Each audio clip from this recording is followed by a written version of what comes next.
So I've not actually done a reading vlog before. My first attempt is with Brigands and Breadknives by Baldree. I'm currently on chapter, so I've just finished chapter 5, I'm about to start chapter 6. Fern has already gotten to Foon. She, Cal, Viv, Tandri and Pot Roast, they've all done the makeover montage in the shop right next to Legends and Lattes, or an alleyway across from Legends and Lattes. And Fern is having the dreaded experience of, oh fuck, I have upended my entire life for this. And she's in that place of, I'm having a midlife crisis and I don't know what to do. I've done one thing my entire life, what comes next? Which, as a broke-ass bored millennial, I'm sure we can all relate to. And she's also just woken up in the cart of Asterix 1 Ear. This woman who for 1,000 years has been, well, this elf who for 1,000 years has been, she's been a warrior for 1,000 years. And people have written song stories and all that about her. And she seems to just be going with the motion as well, much like Fern was with Thistlebear, and like she is back in Merkin, like she is now in Foon. And something that I'm really relating to, especially being a millennial. Not to make it a generational thing, I think people in Gen Z, Gen X, boomers even, probably feel this way, constantly having to start again with whatever it may be. Maybe it's a divorce, maybe it's a job, maybe it's a degree that didn't quite work out. But that sense of, is this what my life amounts to? What do I actually want? And that is where we're up to right now. Hey, so I'm just snugged up because it's fucking freezing here in London, and I'm on chapter 17 of Brigands and Breadknives. And what I'm noticing right now is Viv's characterization from Legends and Lattes. Just, it's more of the same, which I quite like. Like, she's very settled in who she is compared to in Bookshops and Bone Dust, where, sorry, my hair's all over the place. And she's in Brigands and Breadknives, in Bookshops and Bone Dust, she's obviously very chaotic. She's this young kid eager to prove herself. And that there are elements of that in Legends and Lattes, but she has a bit more of a groundedness to her. Like, she knows what she wants, just not how to achieve it. Whereas in Bookshops and Bone Dust, she knows what she wants and she's barreling her way through because she thinks that's how she's going to achieve it. Like, she's still got to cut her teeth and all that. And Viv and Tandri, I think, make such a good couple because, like, they kind of ground each other in a lovely little way. But this is very much Fern's book, isn't it? It's so seeing Fern at the start of Bookshops and Bone Dust, like, she just wants Viv to fuck off and buy a book, basically. And now that Fern is 47 years old in Brigands and Breadknives, I'm really enjoying how Fern is uncertain of what she wants, because I think she's run a bookshop for so long that she can't see anything else. She can't see herself taking on another responsibility. And she's exploring that element. Like, I'm sure if you're a fantasy reader, you understand, like, the feeling of, I have a day job, I come home and I do my hobbies in the evening, and one of those hobbies is reading. Like, I am never going to be a ratkin who accidentally stumbles into the wagon or the cart that belongs to this mythical legendary hero. But I can read about it happening to something else. Like, I'm not a fan of George R.R. Martin, but I do agree with him when he says, like, that, you know, the person who doesn't read lives only one life, but the person who does read lives thousands. Like, I'm living... Like, one of the things I like about fantasy is there is that childish element to it where you are indulging in your childhood fantasies by watching somebody else do it. Does that make sense? Anyway, I've also just been introduced to, well, Zill is calling him Breadley, but, if I remember right, but I can't think of him anything else other than Breadley, because he is a bread knife. He is an elder blade, which means he's a soul put into a blade, and that blade, because he pissed off the guy who originally made him this epic sword, or who turned him into this epic sword, he pissed him off and reforged him into a bread knife. And so I'm kind of, like, part of me wants Breadley to, like, be reforged by another, like, blacksmith in the future into something a bit more, like, becoming of an ancient hero, but at the same time, don't bite the hand that feeds you, mate, or rather, don't slice the hand that butters the bread, or something bread-related there.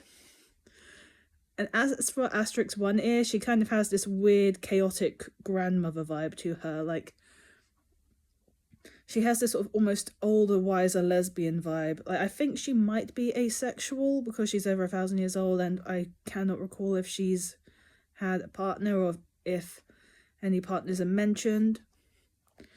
But overall, it's kind of like the weirdly chaotic lesbian aunt. Like, you know the one I mean? Like, I've never had a chaotic lesbian aunt, but I am a chaos lesbian. And she just gives me that vibe of, if I was in her company, I know I'd be in for a good time, because like she just goes for it. But also what she's talking about in, like, as well, I think we do tend to have these really big views of things like adventure stories. Like, she talks about how boring being a bounty hunter actually is, because a lot of it is just finding the job, going to the place where the person is, and then taking the person back to the place where they're wanted. And that does sound quite boring, because we get caught up in all the drama that unfolds within it. And we just forget that actually there's a lot of paperwork involved. Like, I live in London, I work in local authority, my life is paperwork. So you can imagine the process is probably incredibly important. Like, paperwork can be important. It proves that a thing happened, that the process was done correctly. And, like, there's a bit where Fern says, oh, that sounds really fucking boring. And, oh, side note, I love Fern's new swears in this. It's so creative, so brilliant. And so, final note, Zill being a goblin. I like that we've got a little bit of goblin representation here. I like the Tepenti, Chak the Pathless. He is easily one of my new favourite characters. He's only, at the moment, he's only appeared the once. And I like that they're all just sitting and chilling around his fire, having something to eat. It was a little bit imposing, I think, for Fern to be like, oh yeah, we'll join you for dinner, before letting Asterix actually respond. Also, a weird thing that I noticed, I think this is building to something else, but Zill coming back after having run away, and then, I don't know, I think maybe the goblins are a bit more like magpies in this series. It's been a while since I engaged with any goblin content. But yes, so far, still enjoying it, still liking it, still very comfy, cozy. And I think, at the moment, Bookshops and Bone Dust still my favourite out of the three, but I'm about halfway through, so we shall see. Okay, so it is the 5th of December. Admittedly, it's been a couple of days since I last read Brigands and Breadknives, but I am on chapter 27 last I checked. They've just come to the I want to call it a monastery where all the penitents are, the Taramites. They've absolutely done in the bridge. I say they've done it in. It's the little goblin who's done it, and she's used Breadley and a ladle to do it, which is an image I find so ridiculous. But I like that it shows the power of the Elder Blade, but it also kind of diminishes that in my mind. But then again, Breadley or Bradley, again, whatever his name is, he's obviously like, oh, it's so undignified. And Asterix has been taken to that little like waste stop where they set a fire, and like she's obviously bleeding out, and Fern tries her hardest to staunch the wound. She spends the whole night just scribbling out letters to Viv. So at this point she's written hundreds of letters but only sent the one. And those hundreds of letters, I can't remember if in the last recording I did that if I mentioned what I think is going to happen, but I think Fern is either going to become a travel writer, because I don't see it in her to become a full-on adventurer. So she'll either become a travel writer or she'll go back to Fizzlebird booksellers in Foon and just be like, that was a nice adventure, but I'm happy here. But I think a travel writer suits her vibe. Like, I can see her and Pot Roast just chilling on a little cart. We're drawn by a pony or something. Maybe Asterix is her bodyguard. Anyway. I completely understand where Fern is coming from with regards to the Taramites. Because she mentions, oh, you worship a god who wants to destroy the world. And I am picturing Hermaeus Mora whenever Tarim is brought up, because he's a giant fucking octopus with eyes and is this eldritch horror who can see all and knows all, which is terrifying. And if you've ever played Skyrim, I mean, God, like, you've all those of you watching it, you've probably watched it, you've probably played it. Hermaeus Mora is my least favourite of the Daedric princes, but he is one of the ones who I can see actually taking over the world, like letting the others just do whatever the fuck they want, and then he'll come in at the last minute and completely overpower them. Back to Brigands and Breadknives. So this idea of an eldritch horror basically being a bratty teenager. I mentioned this to someone the other day and she was like, so all gods throughout history? I don't know if that applies to all gods throughout history, but I do know that there have been, I think, maybe a Sumerian deity. I can't remember if it was Enlil or Inanna's sister. Anyway, one of them is basically a child, like a full-grown adult who behaves like a child, who just wants everyone to bow down to them and talk about how worthless they are, and that is Tarim, this massive octopus eldritch horror. And there's this lovely little scene where Bluebriar, who's the abbess of the monastery, is like sits Fern down and is like, okay, out with it. Fern tells her, and she's like, well, you're eating our food. Your friend is being seen to by a doctor. You'd better, if you've got a problem, keep it to yourself. And Fern does keep it to herself, and I think I quite like that she sort of changes her mind, like not changes her mind, but comes to see it all in a different way. I don't know that I would be that quick to change my mind. I'm very stubborn. Like, if I feel like something is off, I will cling to that. And I'll just sort of bide my time. But with Fern, I like that she's kind of accepting it. It's really on vogue with her character. Also, Asterix is healed up. Healed up. She's able to walk, she's able to manoeuvre. They've met the bard, Silver Starling, I think her name is, and she's on her way, but because the bridge is fucked, the monastery is basically cut off from all civilization, and they have to find new routes. And the Silver Starling, the bard, I think she's probably going to provide a little bit of entertainment over the next few chapters.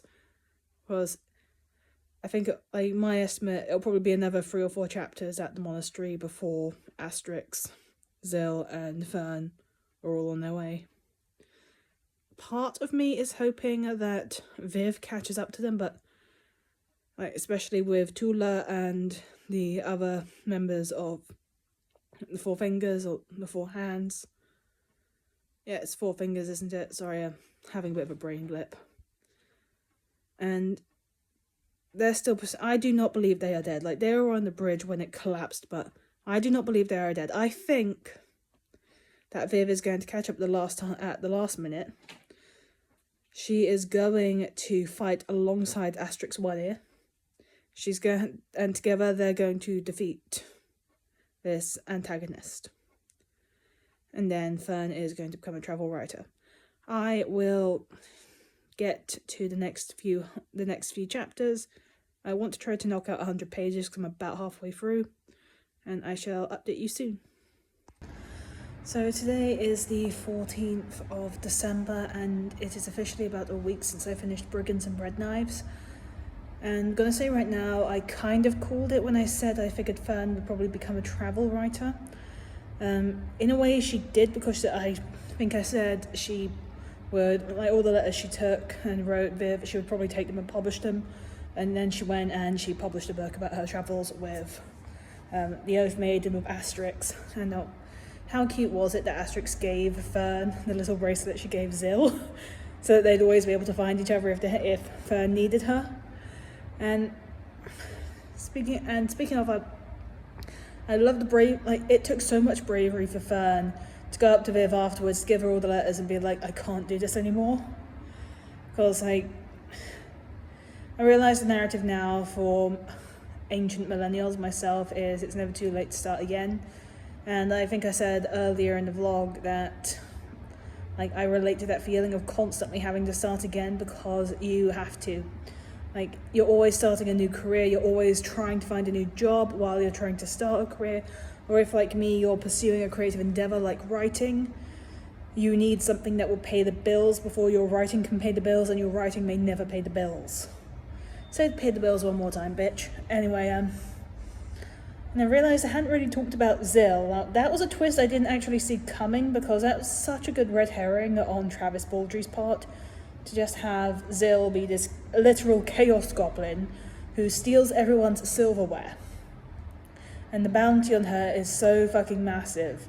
You're wondering, what the hell did she cause? What kind of mischief did she get into? And it turns out she's the one who set it herself. And like, her pony is called the Brown Boy. That's adorable. And the fact, it also answers a weird question, like, because I feel like as the reader you're led to believe that Zil is like none too bright, when actually she's playing the long con. Like, Zil exists purely to cause chaos. Like, when, like, people around her, like, whenever Asterix and Fern enter a new establishment with her, like, usually the response is, "No, she's fucked up, catch her!" Like, with Tula. Tula built this massive fucking army and Zil wrecked it all. Like, I want to feel bad for Tula, but also I don't really, because I relate to that a little bit, because I have also built something and had it taken away from me and also I'm too lazy to set up my tripod right now, so I am switching my phone between hands. I'm sorry, not sorry. Anyway, Zil turning out to be the bounty setter, whoever they're called.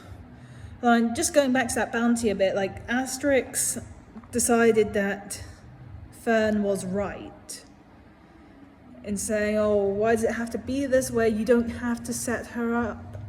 You have to, like," no, not you have to, but, like, she was talking about the epitome of right and wrong. Like, is it right to do something just because it's the way it's done? Which is definitely something we need to challenge in modern society, but sometimes the people who set the rules are the ones who benefit. Like, Zil Zil found a fucking loophole in the rules. Asterix could never Asterix would never like be an escort. She says so herself.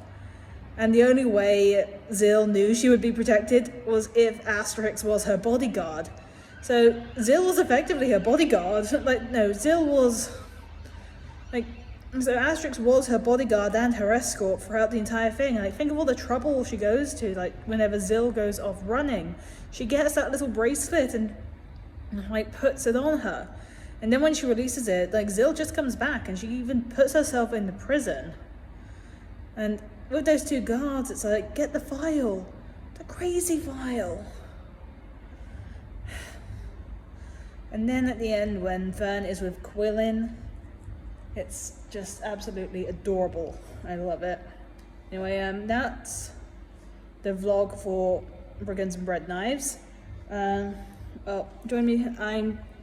I've already started my next book, The First Unicorn Rider by A.F. Stedman. I'm thinking I might do a vlog for that, not sure. But anyway, take care, keep reading. So I realised I had more to say. The Archer. The fucking Archer. Where the fuck is that bastard? Travis, if you're watching this, we need to know what happens to the Archer. Like, even if he just pops up in Legends and Lattes in a future book and is just there to just guzzle down lattes all day and eat Thimble out of Thimblets and cinnamon swirls. We need to know. Is the Archer going to be the antagonist or the protagonist of the next book?